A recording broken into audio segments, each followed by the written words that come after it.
What did you have for breakfast? I had raw chickpeas. Raw chickpeas? Not easy to be a vegan when you're Okay, surrounded by predators.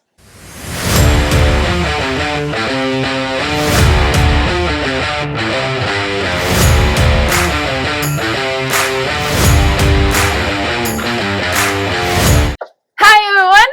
Wow! This episode starts, I guess, with us not knowing exactly what our plan for the day is. Plan for today, Dusty? I don't even know. What's the plan for next week, Dusty? I'm not sure. What's the plan for next month, Dusty? Certainly uncertain. So yeah, we are still looking for a name, and hopefully we'll have it when you guys see this video. But here's a little bit of us. What the hell are you doing? We are currently in Malawi. We're going to the lake house because we have to deliver some stuff. So you see here at the back there's some mirrors and cushions and stuff. We're supposed to stop at a place called Kuti to meet this family friend who owns it and just discuss about, you know, what they're up to and stuff. But we don't know if we're stopping in today or tomorrow, because we also want to go on a little boat trip on the lake. We're going to Kuti first. It's the Wildlife Reserve. I guess we'll go to the lake tonight or tomorrow. There's a cemetery here. Adventure time. Fun! Well, you're forcing me to say Adventure Time. Yes. I can't do it on a pedestal. I'm not a bloody owl. Oh, sorry, it's a lot of bumping. Wow, there's a lot of splashing. And we are in Kuti now. Yes. Which is a wildlife sanctuary / wildlife reserve. Closest one to town, Lilongwe. I think it took us an hour and 20 minutes to get here. Wow! We hadn't seen zebras yet, eh? And Dusty mapped it all A long time ago, on his motorbike. when I was at school, and I did a voluntary thing for the organization that ran this place, and on the motorbike, the GPS went around the perimeter and mapped the area and also all the inroads. Here's Kuti's reception, restaurant and lounge area. Laurie, who runs this place, will take us on a game drive to show us around and see if we can spot some animals. Kuti has done a great job in the last 20 years to breed and repopulate wildlife and fight against poaching and deforestation, which are huge issues that Malawi still has to deal with. All around here you can enjoy the blue, green and yellow of the bush. That's what they call the forest here, and really feel in contact with the wildest nature. Unlike other reserves, Kuti doesn't breed any predators whatsoever, so the park is very family friendly and the creatures inside the area can thrive undisturbed. We'll let Laurie, our friend, mentor and volunteer, tell us more about this place that's been his home for a very long time now. Thank you, Dusty. Thank you, Carlotta.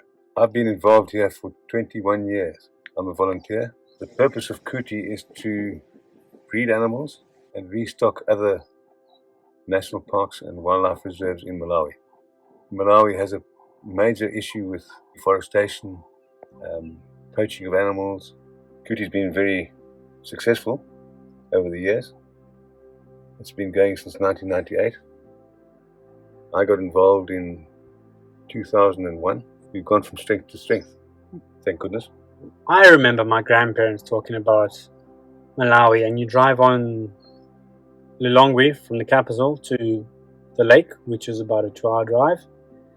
Kuti's 3/4 of the way, and when they've been here for a long time, and they told me when you used to drive down the Salima road, there was trees and you couldn't see down to the mountains because the roads were just full of trees. You couldn't see past it. With population growth, things change and trees get cut down, wildlife gets poached, and I've never seen animals in Malawi as much as I have currently, which is great. It's quite amazing. Talking about your grandparents and telling you that there were trees all the way to Lilongwe from Salima. I remember on my first trip to Malawi, I did a road trip with my dad from Salima to Lilongwe on the old road. And there were trees that covered the road. It was like driving through a tunnel in certain areas. Yes, that's what they said. It was unbelievable. Yeah. And to come back here, or to look at what's there now, which is 35 years later, it's unbelievable how the place has been deforested. And so, somebody has to look after it, and somebody has to try and look after what we have left. It's very rewarding from my point of view in that I've seen how we've conserved animals, how we've bred animals, how we've restocked certain parks and nature reserves, and I believe we are making a difference, and Kuti will continue to do so. The one thing we don't have is any predators, so it's a very family-friendly environment. People can walk around, people can run or jog or cycle or whatever you want to do. We need to encourage that with people in general. However, getting back to your comment just now about the animal populations in Malawi increasing, it's thanks to people like African Parks who've done a fantastic job in the country. Yeah. They brought in the Big Five. Well, the Big Five was here originally, then some of it was poached out. Elephants were left behind. Buffalo were left behind. However, animals like lion, leopard, they were all almost extinct. Jeez. And African Parks have brought them back. And with that, there's hope for the tourism industry. Laurie, you were born in Zim, I already know that. Yeah, Grew up in Zim. Yes. Zimbabwe. Zimbabwe, yeah. And what was how did you get here? Yeah, how did you come across Kuti eventually? I was born and brought up in Zimbabwe, or Rhodesia in those days. And my parents came from South Africa originally, and they moved back to South Africa. So I completed my studies in Zimbabwe. And my father was farming in Malawi. And I came to visit him and I saw a lot of opportunity. So I opened a business and I moved here in 1995. I was invited to join Kuti in 2001 by some of the people involved in back in those days.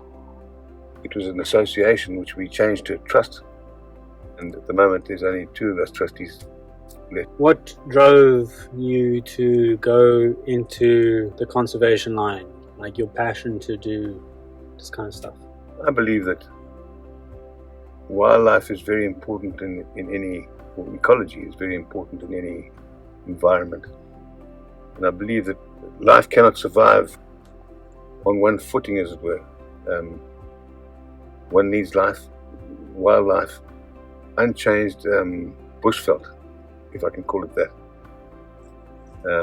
to make a balance in that life. And I have a passion for conservation, and I will always continue to do that. It is a passion of mine, and that's why I'm actually here as a volunteer, and I have been for 20 years. So just a few questions about numbers. How big is this park? Just so I also know, and how many animals and employees? It's a small park. Okay. It's 2,000 hectares in extent where the animals are. We have in total probably between 300 and 400 animals.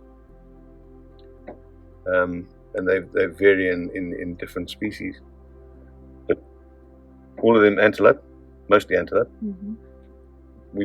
We have giraffe, sable antelope, waterbuck, nyala, wildebeest, zebra. Zebras, yes. A lot of small animals like the bushbuck and the duiker, and we also have oribi, reedbuck. What's Oribi? Oribi is a small little antelope. Okay. Similar in size to a duiker, but they look different and they are different. Okay. And then we have bush pig, we have warthog, we have a lot of the smaller carnivores like genet cats and serval and civet. We have rehabilitated pangolins in Kuti. And then we have the baboons and monkeys, we employ 44 local staff. Most of them are scouts or rangers who look after the animals and patrol the boundaries and so on. Unfortunately, the local community also have their issues in terms of lack of firewood. So they come in and they cut trees. So we have to catch them and prosecute, unfortunately, but it has to be done. Otherwise, it would become open season, and unfortunately, with the population growth in Malawi at the moment, it's not sustainable. So this is it's a permanent issue, and it's an ongoing issue. We are addressing it, but yes, it's something that we work with the community. We work with the village heads. We work with the traditional authorities. I believe that there are more people that understand the situation and are willing to go with it than there are that are against it, or that are perpetrators of the crimes. Thank you very much for being part of the interview of people that we meet around the world. And thank you very much for your questions and your time. No worries, and thanks for having us. Okay. After our interview, we chatted more with Laurie till it got dark. Then we drove back to the reception where we met Kuti's new volunteer, who had just arrived. We had a long night of food, drinks and chats, and the next morning we woke up to this beautiful forest view. We slept right in the middle of the park, in a lovely cottage called Impala. We were just getting ready for breakfast when Dusty realized the secret to be a successful YouTuber. Like, close the door, then it changes, then you unlock the lock, then it's the ignition in the car, boom, boom, boom, boom. That's good. Or you put the kettle on. But we didn't do that. We thought it was just going to be us for breakfast, but someone decided to join us and immediately had to go to the toilet. Oh gosh. His name is Charlie, and he's the only donkey in the park. He really loves to hang around people, and yeah, it was love at first sight. Or in your face. Wrap.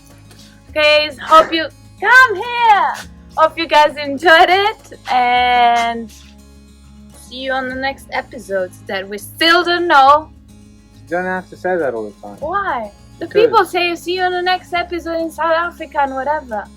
We don't know where the hell we're going. Okay. Gotta be real. Okay. So I'm fast. Ciao. Hi everyone. Hi everyone. And why are you jumping into the photo?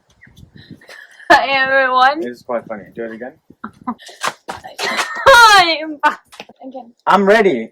You jump in. I'm here. No, that's it. It's gonna what? Because it's cooler like that.